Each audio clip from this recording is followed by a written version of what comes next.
Hello नमस्ते, most welcome आप सभी का। उम्मीद है सब लोग बिल्कुल बढ़िया होंगे। तो स्टार्ट करते हैं। क्या है हमारा पहला क्वेश्चन है, ये बोलता है किसके कार्यकाल में ब्रिटिश ईस्ट इंडिया कंपनी ने प्लासी की लड़ाई लड़ी और चिनसुराह की लड़ाई और बक्सर की लड़ाई, ये तीनों ही जीती हैं। जरा बताओ तो इसमें से कौन सा हो जाएगा? Clive is the right answer. अब आप सोचोगे कैसे, देखो क्लाइव 1757 से लेकर 1760 तक बंगाल का गवर्नर था। बंगाल का गवर्नर था, ओके। फिर से ये दोबारा आया 1765 से लेकर 1767 के बीच में, दोबारा से बंगाल का गवर्नर बना। ठीक है, तो देखो जो पहली वाली प्लासी की लड़ाई है वो 1757 में हुई है। क्लियर हो जाएगा, प्लासी की लड़ाई। ठीक है, नो प्रॉब्लम। फिर ये जो चिनसुराह की लड़ाई आपसे बोल रहा है, ये 1759 की है, चिनसुराह की लड़ाई। ठीक है भाई, ये भी इसके समय। अब जो 1764 में बक्सर की लड़ाई लड़ी गई है, उस समय पर ये बंगाल का गवर्नर नहीं था, समझ गए। इसमें अंग्रेजों का जो नेतृत्व कर रहा था वो हेक्टर मुनरो कर रहा था, हेक्टर मुनरो। लेकिन एक बात ध्यान रखना, हेक्टर मुनरो को जो दिमाग दे रहा था पीछे से, वो क्लाइव ही दे रहा था। ठीक है, तो इस वजह से ये कह देते हैं कि हाँ, अंग्रेजी सेना का नेतृत्व हेक्टर मुनरो कर रहा था इस वाली में, बक्सर वाली में, लेकिन माइंड पीछे से इसमें भी क्लाइव ही दे रहा था। और क्लाइव उस समय पर बंगाल का गवर्नर भी नहीं था, फिर भी वो दिमाग दे रहा था। तो हमारा राइट आंसर है ये। आ जाओ भी नेक्स्ट पर। बोलते हैं निम्नलिखित में से कौन सी भारतीय भाषा इंडो आर्यन भाषा परिवार से संबंधित नहीं है? देखो भाई, कुरमाली, बोडो, उड़िया या फिर अंगिका। इंडो आर्यन भाषाओं में जैसे मैं बोलूं, गुजराती आपको देखने को मिल जाएगी, है ना भाई, आपको हिंदी देखने को मिल जाएगी, आपको मराठी देखने को मिल जाएगी, राजस्थानी आपको देखने को मिल जाएगी, पंजाबी आपको देखने को मिल जाएगी, है ना भाई, बंगाली आपको देखने को मिल जाएगी, और भी ईटीसी। लेकिन अगर हम देखें, जो बोडो भाषा आप देख रहे हो ना, ये तिब्बती बर्मन भाषा है। कैसी हो जाएगी? तिब्बती बर्मन भाषा हो जाएगी। ये क्लियर हो जाएगा, समझ गए? ऐसे आपने ध्यान रखना है। आ जाओ नेक्स्ट पर। बोलते तक्षशिला किस प्राचीन महाजनपद की राजधानी थी? ओके, तो ये किसकी हो जाएगी? गांधार की। देखो अगर आप देखोगे 16 महाजनपद थे, है ना। कितने महाजनपद थे प्राचीन काल में? 16। 16 में से अगर आप देखोगे एक कौन सा, अगर आप देखोगे गांधार भी था, जो उत्तर पश्चिम की तरफ था, उत्तर पश्चिम की तरफ, और उसकी जो राजधानी थी वो क्या था? तक्षशिला। ठीक है भाई, क्लियर हो जाएगा। तक्षशिला विश्वविद्यालय भी बहुत प्रसिद्ध था मौर्य काल के समय पर। 94वीं वार्षिक आम बैठक की बीसीसीआई के नए अध्यक्ष के रूप में, है ना, निर्विरोध किसे चुना गया है? वो चुना गया है मिथुन मनहास को। ठीक है भाई, ध्यान रखोगे। तो बीसीसीआई की बात कर रहे हैं हम, है ना। बीसीसीआई 1928 में बनी है और मुंबई के अंदर इसका आपको हेडक्वार्टर देखने को मिल जाएगा। और इसके नए अध्यक्ष कौन बने हैं? मिथुन मनहास। ओके भाई, ध्यान रखोगे, मिथुन मनहास। क्लियर हो जाएगा, तो हमारा राइट आंसर हो जाएगा ये वाले बच्चे, बिल्कुल ठीक है। अच्छा, अगर हम देखें उपाध्यक्ष कौन, अगर आप देखोगे वो है राजीव शुक्ला, है ना भाई, राजीव शुक्ला हो जाते हैं। क्लियर है यहां तक? अच्छा, इससे पहले बीसीसीआई के अध्यक्ष कौन थे? रॉजर बिनी थे, और अब ये आ गए हैं। ठीक है भाई, आ जाओ नेक्स्ट पर। बोलते हैं निम्नलिखित स्वतंत्रता सेनानियों में से किसे देशबंधु के नाम से जाना जाता है? देशबंधु वो कौन है? चित्तरंजन दास हो जाएंगे। ये बंगाल के एक सक्रिय नेता थे, बंगाल में सक्रिय थे बहुत ज्यादा। ठीक है भाई, क्लियर हो जाएगा। और अनुशीलन समिति से भी जुड़े हुए थे, अनुशीलन समिति से भी जुड़े हुए थे। क्लियर हो जाएगा, ये भी आप ध्यान रखोगे। तो हमारा राइट आंसर कौन सा है? चित्तरंजन दास। अच्छा, ये इनको सीआर दास भी बोल देते हैं। इन्होंने मोतीलाल नेहरू के साथ मिलकर एक पार्टी बनाई थी, ठीक है, 1922 में। वो कौन सी बनाई थी? वो बनाई थी ना, कांग्रेस खिलाफत स्वराज पार्टी। देख रहे हो, कांग्रेस खिलाफत। ठीक है, तो ये भी आप ध्यान रखोगे, क्या बनाई थी? कांग्रेस खिलाफत स्वराज पार्टी। क्लियर हो जाएगा, स्वराज पार्टी। लेकिन 1923 में इसका नाम चेंज कर दिया। सिर्फ इसको ध्यान रखोगे, क्या रखा? स्वराज पार्टी कर दिया गया, स्वराज पार्टी। कांग्रेस खिलाफत वर्ड हटा दिया। तो पेपर में अगर कांग्रेस खिलाफत स्वराज पार्टी लिख के आए तो 1922 आंसर, और स्वराज पार्टी लिख के आए तो 1923 आंसर, और स्वराज पार्टी ही आता है। ठीक है भाई, ये ध्यान रखना। आ जाओ भी नेक्स्ट पर। निम्नलिखित में से कौन सी पहाड़ी पूर्वी घाट में स्थित है? ओके, जो हमारा ये पूर्वी घाट है, ये कहां से कहां तक है? ये आपके उड़ीसा से शुरू हो जाता है, फिर ये आपको आंध्र प्रदेश में भी मिलेगा और तमिलनाडु के कन्याकुमारी तक। उड़ीसा के दक्षिण से शुरू हो जाता है ना भाई, क्लियर हो जाएगा। और तमिलनाडु के कन्याकुमारी तक, 3 राज्यों में फैला हुआ है। एवरेज जो आपको है ना भाई, इसकी ऊंचाई देखने को मिलेगी 1100 मीटर औसतन इसकी ऊंचाई है। ये भी आप ध्यान रखोगे। इसकी सबसे ऊंची चोटी है महेंद्रगिरी, उड़ीसा में पड़ती है ना भाई। महेंद्रगिरी आपको देखने को मिलेगी, ये कहां पर है? उड़ीसा में है। ऐसे भी आप ध्यान रखोगे। तो हमारा राइट आंसर क्या हो जाएगा? ये जो शेवरॉय की पहाड़ी है, ये पूर्वी घाट का ही हिस्सा है। जवादी, शेवरॉय, पंचमलाई, सिरुमलाई तमिलनाडु में पड़ती है ये। ठीक है भाई, ध्यान रखोगे। जवादी हो गया, शेवरॉय हो गया, शेवरॉय, पंचमलाई हो गया, पंचमलाई है ना भाई, सिरुमलाई हो गया, सिरुमलाई, सिरुमलाई, ये बात आप ध्यान रखोगे। ठीक है भाई, क्लियर हो जाएगा। आ जाओ नेक्स्ट पर। राष्ट्रीय जांच एजेंसी अधिनियम किस वर्ष अधिनियमित किया गया था? तो हमारा राइट आंसर हो जाएगा 2008। क्लियर हो जाएगा, क्लियर है। ये जो अधिनियम है कब का है? 2008। फिर इसी के जरिए 2009 में राष्ट्रीय जांच एजेंसी की स्थापना की गई है। राइट बात है। आ जाओ नेक्स्ट पर। बोलते हैं भारत की जनगणना 2011 के अनुसार भारत में पुरुष और महिला साक्षरता दर के बीच कितना आपको अंतर लगता है? तो सर वो लगेगा 16.68। कैसे? अगर आप देखोगे 73.04% 2011 के हिसाब से हमारे साक्षरता मिल जाएगी देश की। इसमें से जो मेल है वो 82.14% और जो फीमेल है वो 65 ध्यान रखोगे, वो 65.46% लिटरेट है। और दोनों में जो डिफरेंस है वो इतना मिलेगा आपको। ओके, सबसे ज्यादा आपको केरल लिटरेट मिलेगा, पढ़ा लिखा मिलेगा 93.91% के साथ। और सबसे नीचे आपको बिहार देखने को मिल जाएगा यहां पर 61% के साथ। बोलते हैं भारत के संदर्भ में सिलंबन, थांगटा, थोड़ा ये क्या है? ये हो जाएंगे युद्ध कला नृत्य, यानी कि मार्शल आर्ट डांस। ओके भाई, सिलंबन कहां की हो जाएगी? ये तमिलनाडु की हो जाएगी मार्शल आर्ट। कहां की? तमिलनाडु की। थांगटा कहां की हो जाएगी? मणिपुर की हो जाएगी। थोड़ा कहां की हो जाएगी? अगर आप देखोगे हिमाचल प्रदेश की हो जाएगी, हिमाचल की।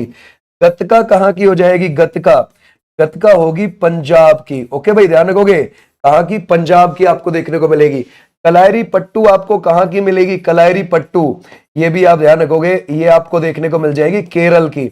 ओके, पाइका आपको कहां की मिलेगी? पाइका ये मिलेगी उड़ीसा की। ठीक है, कहां की? उड़ीसा की। तो ऐसे आप ध्यान रखोगे। शाबाश। आ जाओ नेक्स्ट पर।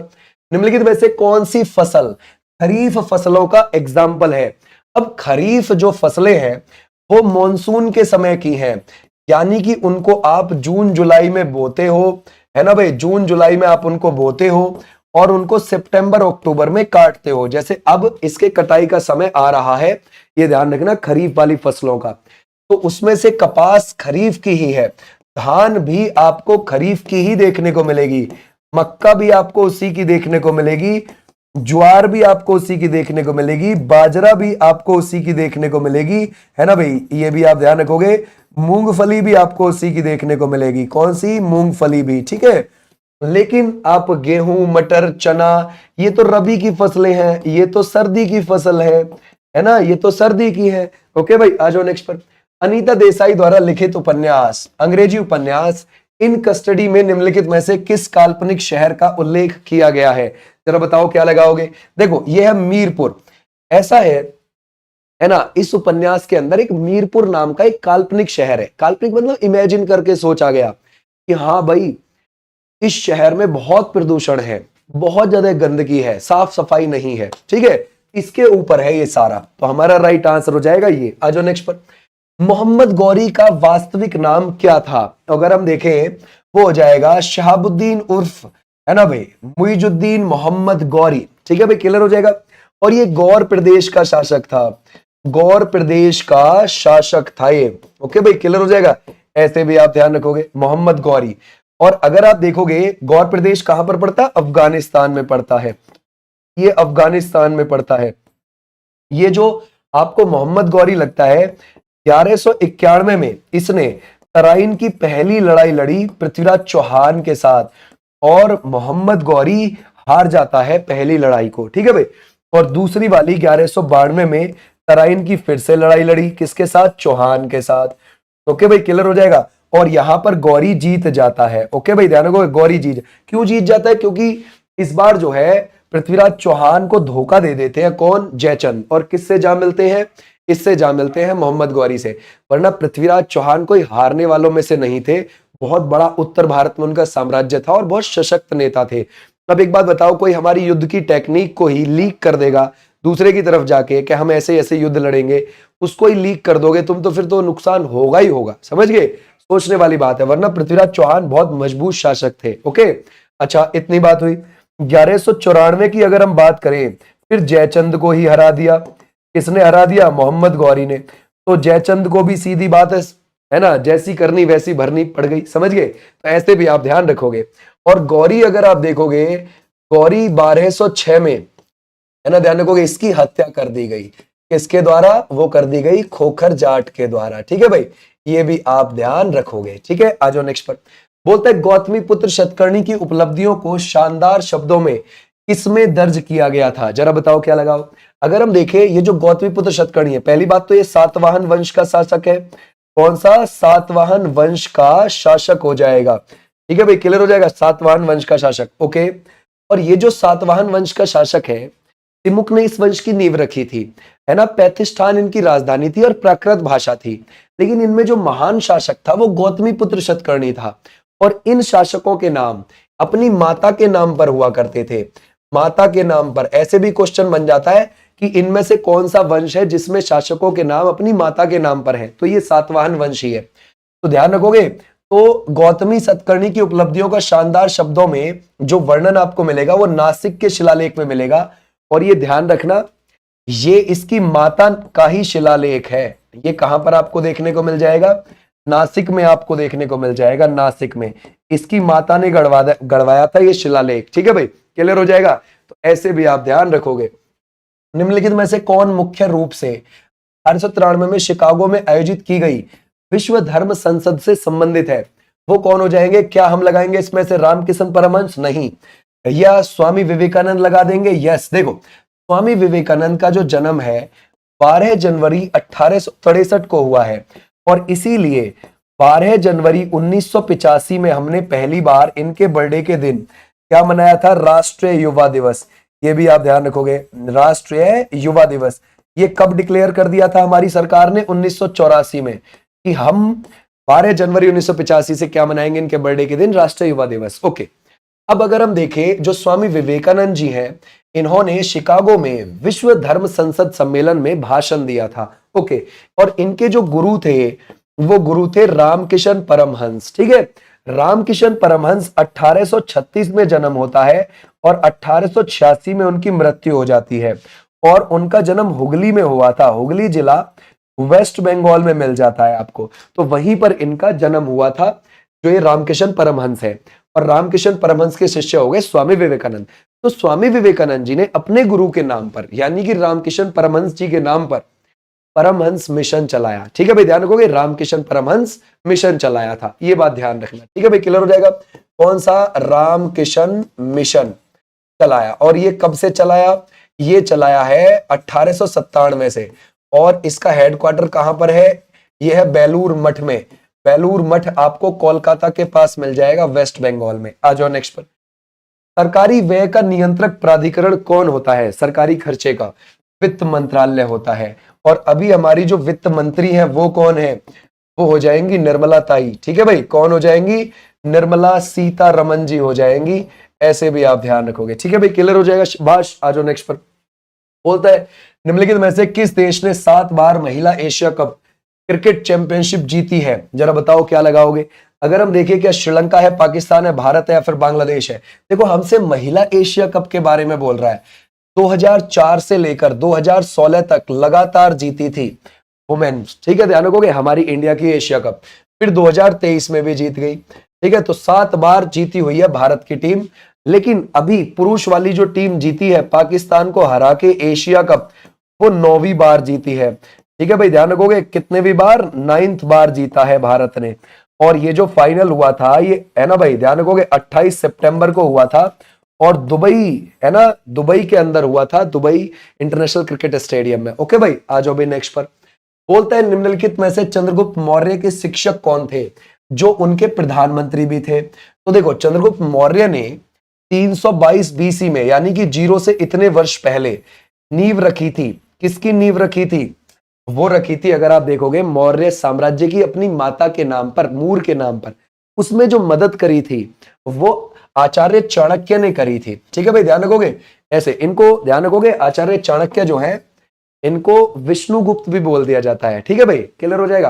तो ये कहां के? तक्षशिला के आचार्य थे, तक्षशिला के आचार्य थे, ये भी आप ध्यान रखोगे। ठीक है भाई, क्लियर हो जाएगा। आ जाओ नेक्स्ट पर। बोलते हैं किस वर्ष में लोकसभा और राज्य विधानसभा के चुनावों के लिए मतदान की आयु 21 से घटाकर 18 वर्ष कर दी गई थी? वो कब कर दी गई है? क्या आप लगाओगे 1988 इज द राइट आंसर? देखो क्या था हमारे यहाँ, ये संविधान संशोधन था, 61वां संविधान संशोधन 1988, है ना। लेकिन ये लागू कब हुआ है? 1989 28 मार्च को। ठीक है भाई, क्लियर हो जाएगा, ये लागू हो गया। लेकिन ये कौन सा है? 61वां संविधान संशोधन, 1988वां संविधान संशोधन है। ठीक है भाई। अब यहां पर प्रधानमंत्री कौन थे जिस समय ऐसा हुआ? राजीव गांधी जी थे। ओके भाई, ध्यान रखो कौन थे? राजीव गांधी जी थे, ऐसे भी आप ध्यान रखोगे। आ जाओ नेक्स्ट पर। इलेक्ट्रिक रूम हीटर के कॉइल को क्या कहा जाता है? जरा बताओ क्या लगाओगे? वो एलिमेंट कहा जाता है, एलिमेंट। ठीक है भाई, क्लियर हो जाएगा। आ जाओ नेक्स्ट पर। जैसलमेर में पाई जाने वाली जल संचयन प्रणाली की पहचान कीजिए। हम किसकी बात कर रहे हैं? जल संचयन प्रणाली। ठीक है भाई, क्लियर हो जाएगा, जल संचयन प्रणाली। तो हमारा राइट आंसर कौन सा है? खड़ीन मिलती है, खड़ीन। समझ गए भाई। जैसलमेर की तरफ क्या होता है कि जैसलमेर की तरफ गड्ढे बना लिए जाते हैं, है ना भाई, गड्ढे। और गड्ढों को जो है चिनाई के द्वारा चिन दिया जाता है, अच्छा खासा कुआं सा बना दिया जाता है। बारिश का पानी आया, उसमें सेफ हो गया और फिर ऊपर से ढक दिया, फिर बहुत समय तक वो चल जाता है। समझ गए? तो हमारा राइट आंसर हो जाएगा खड़ीन। बोलते हैं जीएसआई भूविज्ञान संग्रहालय का उद्घाटन ये कहां किया जाएगा? तो ये तो देखो हो गया, कहां पर? ग्वालियर मध्य प्रदेश में हो गया। और ये कब हो गया था? 15 दिसंबर 2024 को हो गया ये। ठीक है, और किसने किया? उस समय पर हमारे 14वें नंबर के उपराष्ट्रपति थे। ठीक है भाई, ध्यान रखो, कौन? जगदीप धनखड़ जी, उन्होंने किया था, है ना। अब तो इन्होंने इस्तीफा दे दिया है। अब कौन है हमारे उपराष्ट्रपति? अब तो सीपी राधाकृष्णन जी हैं। ठीक है भाई, हमारे जो उपराष्ट्रपति हैं अभी, है ना भाई, नाउ वो है सीपी राधाकृष्णन जी, ऐसे भी आप ध्यान रखोगे, राधा कृष्णन जी। ठीक है भाई, क्लियर हो जाएगा, ऐसे भी आप ध्यान रखोगे। आ जाओ भाई नेक्स्ट पर। बोलता है राष्ट्रीय ध्वज और राष्ट्रीय गान का सम्मान ये क्या चीज है? क्या प्रत्येक नागरिक का मौलिक अधिकार है? नो। क्या राज्य के नीति निर्देशक सिद्धांत में है? नहीं। प्रत्येक नागरिक का साधारण कर्तव्य? नो। प्रत्येक नागरिक का मौलिक कर्तव्य? यस। ये जो मौलिक कर्तव्य है हमारे मूल संविधान में तो थे नहीं, यानी कि 26 जनवरी 1950 को जब हमारा संविधान लागू हुआ है उस समय पर तो ये थे नहीं, इनको बाद में जोड़ा गया है। 42वां संविधान संशोधन 1976 से यूएसएसआर से ये हमने लिए थे और उस समय 10 को ऐड किया था, है ना, मौलिक कर्तव्य को, और आर्टिकल 51A में शामिल किया और भाग संविधान के 4A में शामिल किया। राइट बात है भाई, क्लियर हो जाएगा। ओके, अब अगर हम देखें, एक हमने बाद में जोड़ा 86वां संविधान संशोधन 2002 से, है ना भाई, एक को हमने बाद में जोड़ा है, तो टोटल कितने हो गए? 11 हो गए। आ जाओ भाई नेक्स्ट पर। कौन सा सही सुमेलित नहीं है? जरा बताओ क्या लगाओगे, है ना। अस्पृश्यता का उन्मूलन यानी कि अनटचेबिलिटी, छुआछूत का अंत, बिल्कुल ठीक बात है, ये आप ध्यान रखोगे 17 में है ना। अल्पसंख्यकों के हितों का संरक्षण, बिल्कुल ठीक है, 29 में है। धर्म की स्वतंत्रता आर्टिकल 25 में है। गिरफ्तारी और नजरबंदी के खिलाफ संरक्षण, है ना, आर्टिकल 23, ये तो भाई 22 में है, तो बस यही गड़बड़ हो जाएगा। ठीक है भाई, पी को आप हटा दोगे यहाँ पे, शाबाश। आ जाओ नेक्स्ट पर। भारतीय वाणिज्य एवं उद्योग मंडल आईसीसी के अध्यक्ष के रूप में किसे नियुक्त किया गया है अक्टूबर 2024 में? तो ये किया गया है, ध्यान रखोगे, अबुदय जिंदल को। और अगर आप देखोगे इसका हेडक्वार्टर है कोलकाता के अंदर। कहां पर मिलेगा इसका हेडक्वार्टर आपको? कोलकाता के अंदर। ओके, उपराष्ट्रपति का कार्यकाल कितने वर्षों का होता है? तो देखो उपराष्ट्रपति जो है हमारे, है ना भाई, ये जो उपराष्ट्रपति है उनका कार्यकाल होता है 5 वर्षों का। ठीक है भाई, क्लियर। अच्छा, लेकिन ये राज्यसभा के क्या होते हैं? राज्यसभा के सभापति भी होते हैं, याद रखोगे, सभापति होते हैं। लेकिन ध्यान रखना, सिर्फ सभापति ही होते हैं, उसके सदस्य नहीं होते। अगर राज्यसभा के सदस्य हो जाएंगे तो 6 साल का कार्यकाल नहीं हो जाएगा, है ना, तो इसलिए ये 5 साल का ही होता है, हमेशा ध्यान रखना। राष्ट्रपति भी उपराष्ट्रपति भी दोनों का 5 साल का। अच्छा, उपराष्ट्रपति को सैलरी कितनी मिलती है? 4 लाख रुपए। ठीक है भाई, क्लियर हो जाएगा, 4 लाख रुपए। अच्छा, अगर हम देखें उपराष्ट्रपति को किसके नाते मिलती है, उपराष्ट्रपति को राज्यसभा का सभापति होने के नाते 4 लाख की सैलरी मिलती है, और जब रिटायर हो जाते हैं तो 2 लाख रुपए की सैलरी मिलती है। ठीक है भाई, ये भी आप ध्यान रखोगे। ओके, आ जाओ भाई नेक्स्ट पर। दहेज हत्या को भारतीय दंड संहिता की निम्नलिखित में से किस धारा में परिभाषित किया गया है? तो ये किया गया है आईपीसी की धारा 304 बी में। ठीक है भाई, क्लियर हो जाएगा। अच्छा, अगर हम देखें, जैसे मान के चलो शादी के 7 साल के भीतर, 7 साल के भीतर ही किसी महिला को प्रताड़ित किया गया दहेज को लेकर और उसकी मृत्यु हो गई, तो क्या होगा, है ना भाई, जिसने भी उसको प्रताड़ित किया है, जैसे उसके पति ने, तो उसको कम से कम, ध्यान रखोगे, कम से कम, है ना भाई, 7 साल की सजा होगी। समझ गए? ऐसे भी आप ध्यान रखना, या फिर ज्यादा से ज्यादा आजीवन कारावास भी हो सकता है। ठीक है भाई, आ जाओ नेक्स्ट पर। बोलते हैं 2024 महिला T20 विश्व कप में न्यूजीलैंड ने किस देश को हराकर ये जीत हासिल की है? तो देखो, ये कहां पर हुआ था भाई? ये यूएई में हुआ था, है ना। महिलाओं का है, ये महिलाओं का है T20 विश्व कप। होना तो ये बांग्लादेश में था, होना कहां पर था? ये बांग्लादेश में था, लेकिन ध्यान रहे क्योंकि बांग्लादेश की सिचुएशन ठीक नहीं थी 2024 में, इस वजह से अक्टूबर में करवाया गया, है ना, यूएई के अंदर। तो हमारा राइट आंसर कौन सा हो जाएगा? हमारा राइट आंसर है दक्षिण अफ्रीका वाले बच्चे, बिल्कुल ठीक है। कौन सा? दक्षिण अफ्रीका। अच्छा, ध्यान रखना, दक्षिण अफ्रीका को 32 रन से हरा दिया था न्यूजीलैंड ने। ओके, आ जाओ भाई नेक्स्ट पर। भारत की 2011 की जनगणना के अनुसार निम्नलिखित में से कौन सा राज्य है देश का दूसरा सबसे अधिक आबादी वाला राज्य है? सबसे फर्स्ट नंबर पर है यूपी, 19 करोड़ 98 लाख, है ना भाई, ध्यान रखोगे, प्लस पॉपुलेशन 2011 के हिसाब से। और अगर आप देखोगे सेकंड नंबर पे आ जाएगा महाराष्ट्र, 11 करोड़ प्लस। फिर आ जाएगा बिहार, कितने पर? 10 करोड़ प्लस। तो हमारा राइट आंसर कौन सा हो जाएगा? महाराष्ट्र वाले बच्चे, बिल्कुल ठीक, शाबाश। आ जाओ नेक्स्ट पर। निम्नलिखित में से किस राज्य में अजिक्कल बंदरगाह स्थित है? अगर हम देखेंगे वो कौन सा हो जाएगा? महाराष्ट्र है, केरल है, आंध्र प्रदेश है, या फिर उड़ीसा है? तो हमारा राइट आंसर हो जाएगा केरल वाले बच्चे, बिल्कुल ठीक है ना। यहां पर आपको एक केरल देखने को मिल जाएगा। ठीक है, शाबाश, बहुत अच्छे। आ जाओ नेक्स्ट पर। बोलता है बेंगलुरु में भारतीय विज्ञान संस्थान की स्थापना किसने करी है? ये जो स्थापना है ये 1909 में हुई है। ठीक है भाई, क्लियर हो जाएगा। और ये जमशेदजी टाटा ने करी है। तो हमारा राइट आंसर कौन सा है? ये वाले बच्चे, बिल्कुल ठीक, बहुत अच्छा। निम्नलिखित में से किस व्यक्ति ने 2023 का साहित्य नोबेल पुरस्कार जीता है? तो देखो, जॉन फॉसे ने जीता था 2023 का। समझ गए? कहां से बिलोंग करते थे? नॉर्वे से बिलोंग करते थे। एनी एर्नॉक्स 2022, है ना, इनको मिला। और अब्दुल रज्जाक गुरना को 2021 का मिला, और लुइस ग्लक को 2020 का मिला, और 2024 का मिला है हांगकांग को। ठीक है भाई, हांगकांग, इनका संबंध कहां से है? दक्षिण कोरिया से है, दक्षिण कोरिया से है। ऐसे भी आप ध्यान रखोगे। बोलता है निम्नलिखित में से कौन पंडित रविशंकर के गुरु थे? ओके, तो हमारा राइट आंसर हो जाएगा अलाउद्दीन खान। ठीक है भाई, क्लियर हो जाएगा। किससे संबंध है इनका? मेहर घराने से, मेहर घराने से इनका संबंध है। अलाउद्दीन खान ने ही मेहर घराने की स्थापना करी थी, मध्य प्रदेश में पड़ता है मेहर घराना। ओके भाई, और ध्यान रखोगे, अलाउद्दीन खान के शिष्य हो गए पंडित रविशंकर। क्या बजाते थे? सितार बजाते थे पंडित रविशंकर। 1999 में भारत रत्न मिला था। ठीक है भाई, आ जाओ नेक्स्ट पर।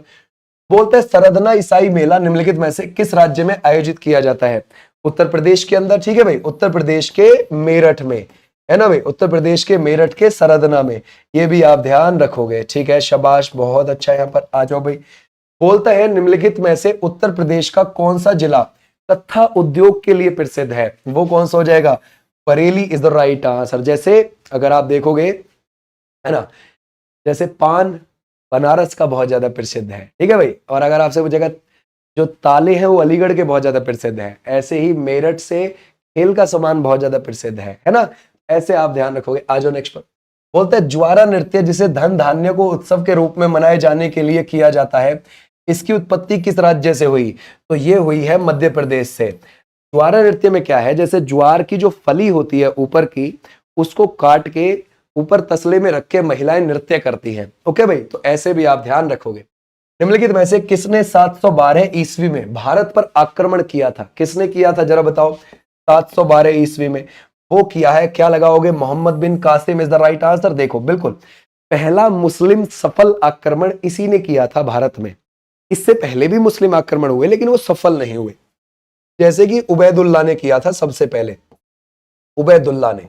ओके भाई ध्यान रखोगे, उबैदुल्ला ने 711 में किया, फिर बुदैल ने किया, ठीक है भाई ध्यान रखोगे 711 में ही। ये दोनों ही क्या हो गए? फेल, और इसका सफल हो गया। ठीक है भाई, तो ऐसे आप ध्यान रखोगे। बोलता है सरकार ने किस फसल के लिए उचित और पारिश्रमिक मूल्य की घोषणा करी है? तो ये कौन सा हो जाएगा? गन्ना। और गन्ने में ध्यान रखना, गन्ने में कौन सा? रेड रॉट है ना भाई, ये रोग लगता है। क्लियर हो जाएगा। और गन्ना कैसी है? एक नकदी फसल में आता है, यानी कि ऐसी एक कैश क्रॉप में आता है। नकदी फसल वो होती है जिनको आप कट करने के बाद बाजार में बेच कर आओ और उससे लाभ कमाओ। समझ गए? ऐसे आप ध्यान रखोगे। बोलता है भौगोलिक संकेतक, भौगोलिक संकेतक जीआई टैग की समय सीमा समाप्त होने की अवधि कितनी है? 10 वर्ष है।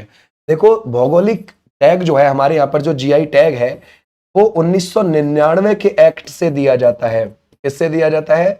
1999 के एक्ट से दिया जाता है।